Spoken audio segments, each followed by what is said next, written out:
I have a new toy. Excuse me. I have a new tool. It's professional because it says so on the label.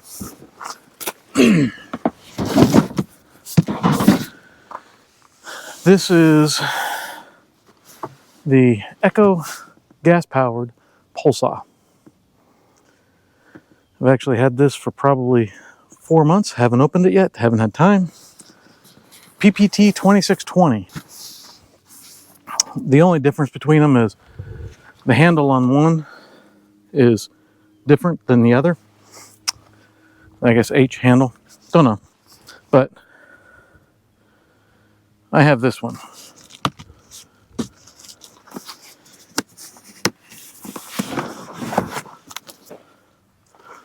So let's open this and see what we got.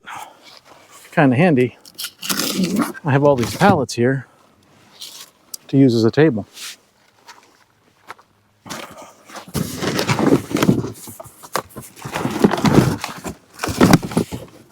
Okay, we have a head. Chain's already on there. Oh yeah, that'll cut wood.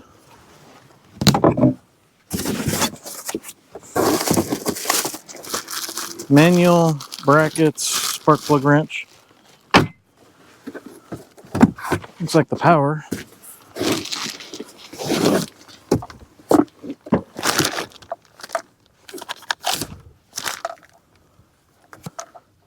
Shaft drive, cool. I had an old Ryobi 18 volt. Yeah, it was 18 volt, not the 40 volt. And it pole saw. And it had worked great up until the motor was up in the head unit where the chain is. So the battery went up the pole, and it got to where if I didn't hold it down low and hold it up high and torque it to let the contacts touch, it wouldn't run. So while I really liked that old Ryobi, it was quick and easy to use. It just didn't stand the test of time out here. I got 2 seasons out of it.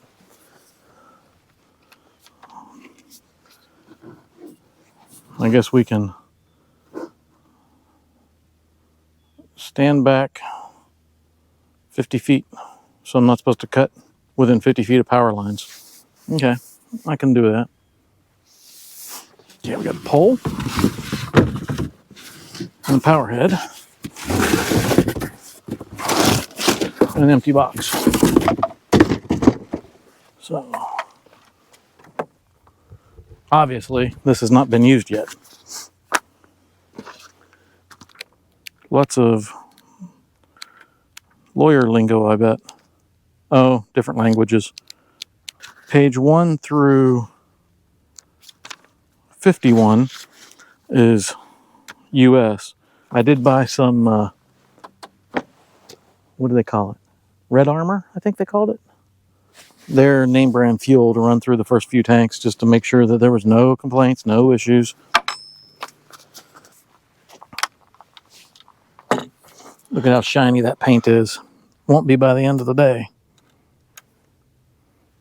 Well, that screw's ready to fall out. It's already loose. As is that one. But if I'm using it, this little extender, it'd be nice if it was on the right-hand side. Right? This little, turn it, extend it, tighten it. I don't want to have to do that left-handed for me. I'm going to assume the way it clamped up there, that's how you know you got it engaged. Let's try spinning again. Do we hear the motor turn? Yes, much more resistance. And I hear something way up at the far end. As I turn that end, I hear something way up there turn. Orientation I want is that way. And they do not say how tight to make them, but I'm supposing they don't want silverback strength. We're going to do a half a turn on the first bolt, half a turn on the second bolt. Just to keep things even Steven. least we're going to try to. There we go. The bottom one, top one, the metal's clamped and touching. This one, the metal's not. I thought I was being even with them, but maybe not. So what they want now, pull this out. The inner tube from the fiberglass has some channels so it doesn't spin. That's kind of cool. Now the drive shaft, I need to push this back in and theoretically the drive shaft stays out. Sure enough, it does. They said completely remove this screw. So they want me to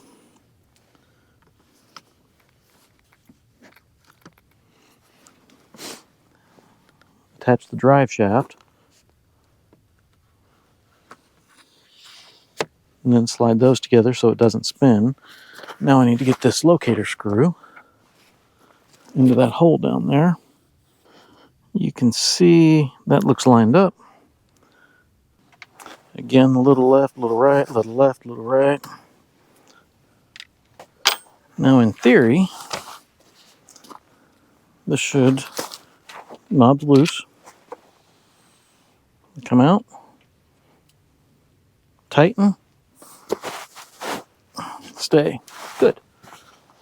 I am not a forestry person, but my limited chainsaw experience says that chain's tight enough. Diesel fuels and alternative fuels not meeting eco requirements, not approved. What? I can't run diesel in this two-stroke? Ah. I guess they have to say it. Someone probably tried and sued them because they didn't warn you. We're not going to deal with mixing because I bought Eco fuel for the first couple tanks, but they say this two-stroke, what do they say? 50 to 1 on this two-stroke. We are just going to take mental note of that because I'm shopping for another two-stroke implement that I will tell you all about later once I acquire it. And I believe the ones I'm looking at, some are 50 to 1 and there's a couple that are 30 to 1. I prefer to keep a single mix. Okay, let's go get the pieces parts that I need to finish assembly, which is going to be my protective gear. It's going to be some bar oil and it's going to be some fuel that is a 50 to 1 ratio. I'm not going to mix any because, like I said, I bought some Eco canned pre-mixed fuel so that if anything's wrong, no one can say anything. I have a couple different pre-mixed fuels, but we're going to stick with the Eco for right now. I got a little too nerdy researching fuels, and in the end, my opinion, if you're drilling down into how does true fuel work versus steel versus Eco versus VP on all the cans of premix, I mean, there's some people out there that take it to the beyond degree, and more power to them. I enjoyed a couple of the videos where they disassembled the engine after every run and looked at the piston and the rod and shaft to see how was it burning. I appreciate all the information. I expect to get 50 hours a year out of this machine, maybe. So I don't know I need to worry about that. If I just buy some name brand, good, reliable Eco Steel, True Fuel, VP, I think any of them are going to be fine for me. Or just get some non-ethanol and mix it up 50 to 1 and away you go. So far my steel, my Pull-In Pro have not had problems with my homegrown mixtures. But brand new, let's go get some pre-made stuff. Okay, I am not a fanboy of any particular brand. You see I'm messing with Eco right now. I'm going to run it is Red Armor, the Eco Red Armor fuel for the first couple tanks, just so they made up. No one can complain. I have Husky bar oil. I just reused this. Actually, this is a new quart. I have a big jug in the chainsaw box, which happens to be DeWalt. I have my steel protective gear. I have my Cobalt battery-powered chainsaw. I have my Milwaukee tools, my rigid tools. I'm a fanboy for what works. I'm not married to green, red, blue, orange.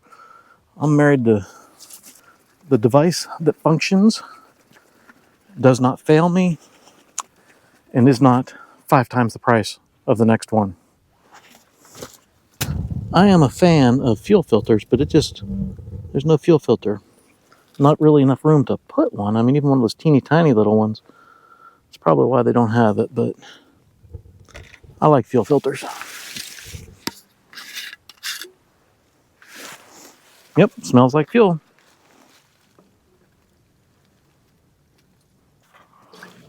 Okay. Well, look, compatible with Echo, Husky, Steel, and more. This one, I've read this one a lot, but I think that's more for you professional forestry. Shindawa? I'm probably pronouncing it wrong, but I've read that one. I think they're more pro than I am. Turns out this bottle of Husky was one that I've refilled. I usually buy Husky in the big bottles and then top off. Brand new, nothing to clean up here. There is after the fact, but